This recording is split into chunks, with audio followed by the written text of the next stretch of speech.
Hi everyone. So here we'll be starting with recursion problems. So the first and the basic one will be the factorial of a number. All right.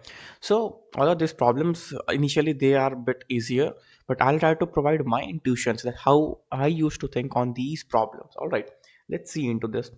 Uh, so factorial of a number. Let's say what a factorial means. If I will write a function fac factorial, let's say I ask you to give me factorial of 5. No? Factorial of 5 means 5 into 4 into 3 into 2 into 1. Okay, so factorial of 5 means 5, 4, 3, 2, 1. Now see guys, the basic way, the brute force, normally the brute force will be to go for loop. All right, I assign 1 to I less than equals to 5. If someone asks to give you factorial of 5, then you will go from I assign 1 to I less than equals to 5. All right, now see, this is a loop, but as here we are trying to build our intuitions and see how recursion works. So we won't go with this loop thing. We won't go with this loop thing. Although the intuitive solution will be directly to go for loop. But remember, guys, in recursion, those earlier two videos, the starting two videos, I already told. In fact, in the first video, where I told about identification and introduction part, there I told you guys that forget about everything that you know about recursion. Lay your focus on test cases. See here, what test? If you see factorial of 5, what does it? How does you calculate factorial of 5? It is 5 cross 4 cross 3 cross 2 cross 1. Now see, if some function can calculate, see guys, let's say a factorial of 5 function, factorial function. All right, if this factorial function can calculate what?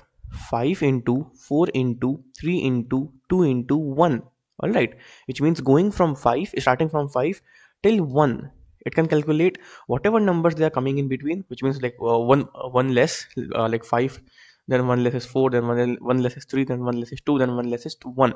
All right, so starting from 5, if you give this function 5, it will calculate what? It will multiply, it will keep on multiplying till 1. All right, so what if, so it is pretty intuitive now, but again, what if I give, see, I keep this 5 as it is. What if I give this function, which is fac, I give this function factorial of 4, it will do the same task. See, this factorial, your main factorial function that you are supposed to write, that you are supposed to write, what it will do, whatever n value you will give here, see, whatever n value you will give here, it will keep on multiplying, like n into n minus 1 into n minus 2 till it reaches 1. This is what we were seeing. So I am just saying, you guys, see, we are not going for that iterative process approach. All right, if we are not going for that iterative, let's see what else we can do. That is what I said, to observe, like here we're observing how recursion, like where we should use recursion, because as I already told in some video that your test cases, they will tell you that are they of recursive nature or not. Here they are.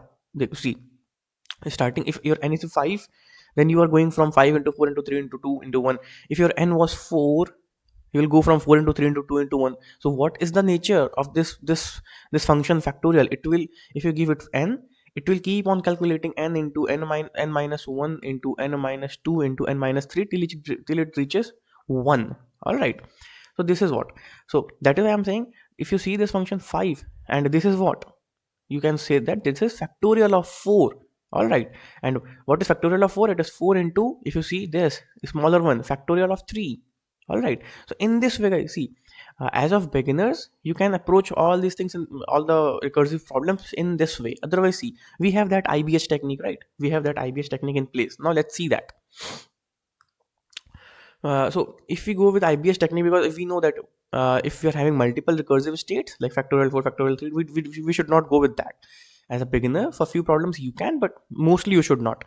Now what does this IBH tells? First of all, let's see your induction thing, and how will you get the idea of induction? You will get the idea of induction by seeing the test cases. All right, so here we saw that factorial of 5, factorial of 5, we saw that it is of a nature like, if this, because this test case itself, it is recursive in nature. All right, so we saw that factorial of 5 can be calculated with how, like how it can be calculated, 5 into factorial of 4.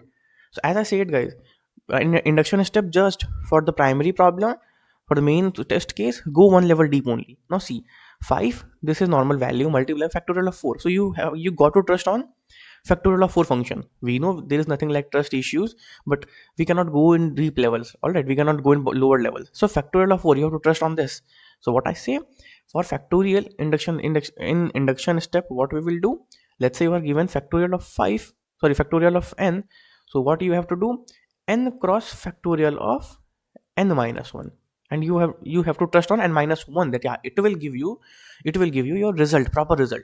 Now see, what is this n cross, which means you could have done n minus factorial of n minus 1 and the plus factorial of n minus 1. All these things you can do, and in fact multiply or all these operators. All right, but you know that these operators, if you handle them, like if you use them, it will not be correct answer. It will not give you correct. So what is the correct way to do that? And multiply. So this is what we call as induction step. So see, factorial of n minus 1, only this one, it is hypothesis. All right, this is hypothesis. But if you see n cross factorial of the entire step, because you are handling, whenever you factorial of n minus 1 returns answer because you trusted on that thing, so it will be your induction step. Now see, induction and hypothesis both are done. Now let's see what is base. Now see guys, how you calculate base, we will see this in many questions, and I already told you that. See the look, whichever way are you going, you are reducing n, right now you are reducing n, you reduce to n minus 1. So initially, let's say n was like this, starting from here, because you know n to 1. All right, 5 to 1, 4 to 1, or 7 to 1. So starting with some n, you'll reach to 1. So that is what we are seeing. Starting from n, we'll reach to 1. So which is the final index that you can get, sorry, final value you can get here? Starting from n, you're going to 1. Obviously 1 is the final value you will get, that is for sure. So base condition will be what? And if n is 1, which means 1 factorial, what is the value? Obviously 1, right? So if n is equals to 1, return what? Return 1. Don't call this function factorial function again. All right, return 1. So now let's write solution for this entire thing. So you have to return integer type functions and integer of n.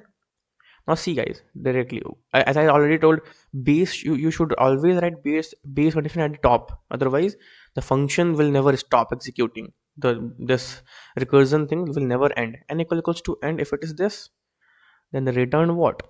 Return 1. Otherwise what you have to do, just return what? Factorial of n, sorry, no, not like this, n cross factorial of n minus 1. All right, n cross factorial of n minus 1, n cross factorial of n minus 1. So that's it guys, this is it, what we have to write. See guys, I know this problem is a simpler one, but yeah, again I try to provide you the intuition, like how to see with the smaller problems. If you try to build intuition, you will carry forward this thing to the bigger ones. We will see that in like later. Here you saw that you saw that 5 cross 4 cross 3 into 2 into 1. So you are going from 5 reaching till 1. All right, and this is the function. The parameters can be changed. If you give it 4, it will again do the same thing. It will start from 4 and reach till end, which is 1. So this is what you are seeing as a recursive nature. All right, so do let me know in comments if you like this, and let's meet in another video then.